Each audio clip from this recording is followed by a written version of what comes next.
how do you recommend dealing with the stress of work and trying to maintain family life as well as trying to work out? Trying to work out. Work out to at the train. gym, to train. You know, you get a bit hectic at times. It does. What's a good way of dealing with it so everything's in balance? And I don't know. What do you recommend? Easy. Pack up, leave the family and move to Bali. But you need money to go to Bali. That's where you need the work. No, in all seriousness, the work-life balance is really important. One of the things that I've found is having a job that you absolutely love. Mm-hmm. It automatically reduces stress levels. And if you're stuck in that comfort zone where you're in a job that you're not particularly fond of, then you've got to find the bits in it that are good and enjoy it, and that reduces the stress levels. Family life, I know your family are all a bit older, so they all need to pull their weight and help out around the home. They do. Oh, well, that's good then. And then training, well, that just takes top priority. So everything else works around the training. Well, for me it does. Yeah. So if you really enjoy your job, there's just bits of it that drive you insane. What you can do is just retract your attention away from those bits that drive you insane and focus more on the bits that are good. Because as long as you're sending out the vibe that you're working with idiots, so to speak, they're the ones you're going to keep attracting. So you focus on the ones that you work well with. Mm-hmm. Yeah, and just keep focusing on the positive stuff. That all helps. But yeah, your work-life balance, it's really important. And it's just figuring out which is a higher priority for you. So what would you say is your highest priority?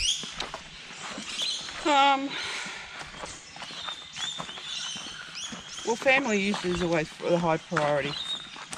Always has been. With everything I've had to deal with in the past, so it's always just been the top priority, and they've always come first. Yeah. Then it's been work. Then it's been me. But then now that's changed. So where I'm now training more for myself. Yep. Getting myself on track. Yep. But work's gotten heavier. Gets more intense. But I enjoy it. Yeah. So it's just trying to work. So what would you say, where would you put yourself and the priorities? Me, I've always been at the bottom. That's what I'm trying to change, is to bring myself higher up. Which, that's what I started doing last year when I first did start going to the gym and training, because I'd never done that before. Yeah. So I made that more my priority. And it still is. But yeah, the stress of work and some stuff at home just keeps pushing me back down again, down the list. So, well, if there's one thing I've learned, it's putting yourself at the top of the list is the highest priority. Because if you're not looking after yourself and taking care of yourself, mentally, physically and everything else, then you can't do it for anybody else.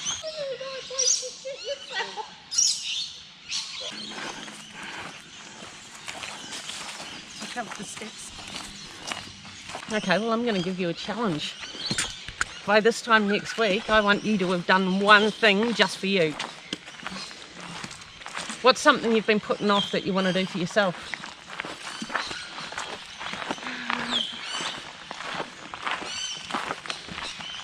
Don't know. Come on, you must have something. No? Where mine's. Oh, good dodging. I don't know. Only has to be something little, doesn't have to be something extravagant. Just think about that one. Right. I want to know by Monday what you're going to do for yourself. And that's not just the camera.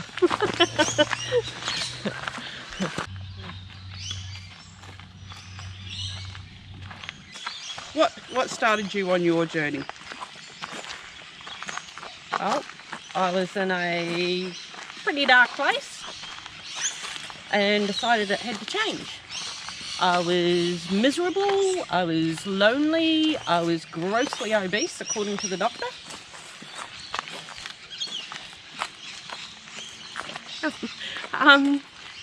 And I just decided that I needed to change things. And I went and did a course that was for women. And it was a weekend course, and we had 16 different blocks that we chose 4 workshops from. And one of the workshops that I attended was very inspiring and sort of gave me a different outlook on where I was currently at and where I wanted to be.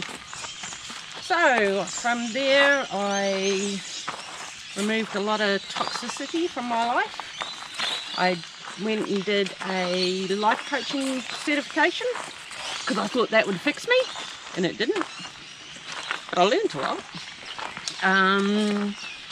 And I've done a lot of other modalities since then, trying to fix myself, so to speak. And then I stumbled across what I'm doing now, and it's just been life-changing. And to go from where I used to be to where I am now, that's what I want to see for all the other women around. So, and the mission that our head guru was on is to set 10 million hearts free for women, because we are so different to men. Yep. And yeah, so she's actually created this modality that's specifically for women, and that's what I want to share with women and just help them move forward like I have. Cool. So what, how do I word it? What was it? What was the module that you did that awoke in you? It was called The Importance of Being You, and it was all about being yourself. Watch out for the poop.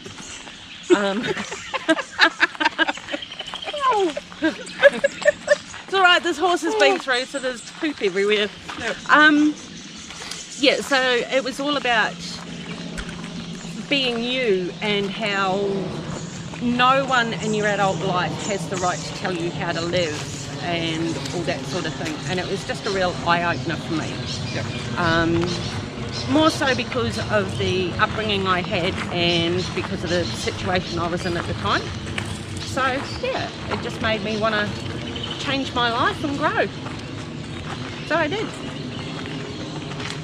But I took the long road, the really long road.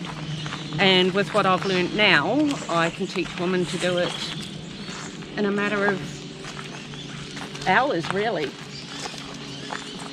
But doesn't sometimes taking the long road a better way, because then you learn the mistakes along the way? Hell no. No? Some of the blockages that I have had cleared have just helped me move forward so quick.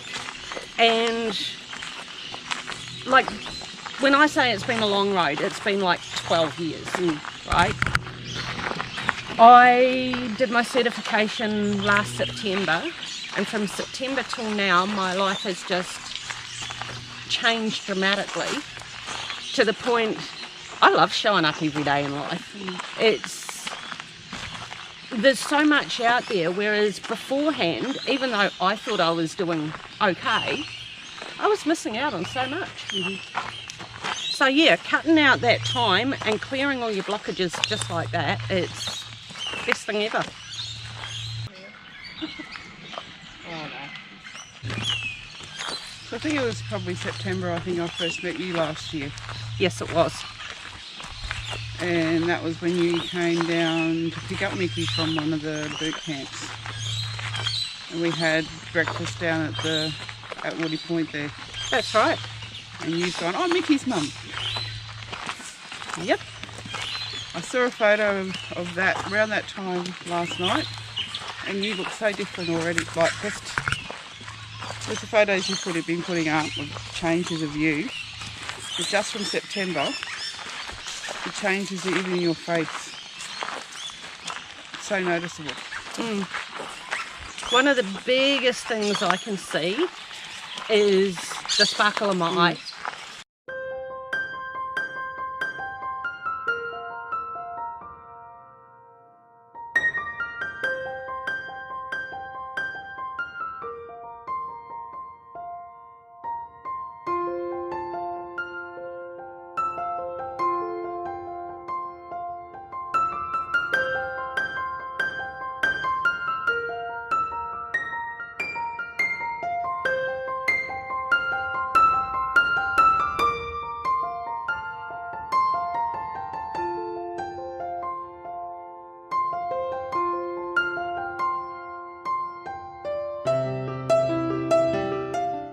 We are looking for snakes. No, we're not. And spiders. She loves spiders too. I can handle spiders. I just don't like snakes. But the snakes eat the spiders. What we don't want to encounter is toads. Don't like toads. They're very disgusting creatures. Just glad they can't climb trees. The frogs can. I don't like the frogs either. I like frogs. No, don't like them. They're disgusting creatures. Slimy. Bad experience with a frog, so. Right. So yeah, that actually, no. How would you deal with phobias? Easy, because it's only a belief. Yeah, but no. Okay, so there's a process that we Yep. have. It's called Creatrix. Yeah. Now, recently I did a stupid thing and bought tickets for my son to climb the Q1. The stupid thing was I had to do it with him, and I have a ridiculous fear of heights. Like, even watching things on TV, my feet go weird and my legs go like jelly. So I ended up having a Creatrix session around, it wasn't so much the fear of height, it's being scared of falling from a great height. So we had a Creatrix session around it the week before we did the climb, and as we were getting ready for the climb, I went up to the 77th floor and looked down, and I'm like, okay, my feet haven't gone weird, my legs haven't gone like jelly. And then we went back down and got suited up, back up to the 77th floor, hooked onto the rail, and there's no turning back once you're hooked on, because you've got people behind you as well.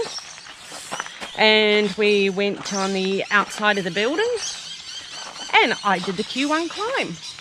And I wasn't scared at all, but at the top of the climb, you're standing at the point, and I can't remember how high it is. It's like 300 and something metres plummet to the footpath below.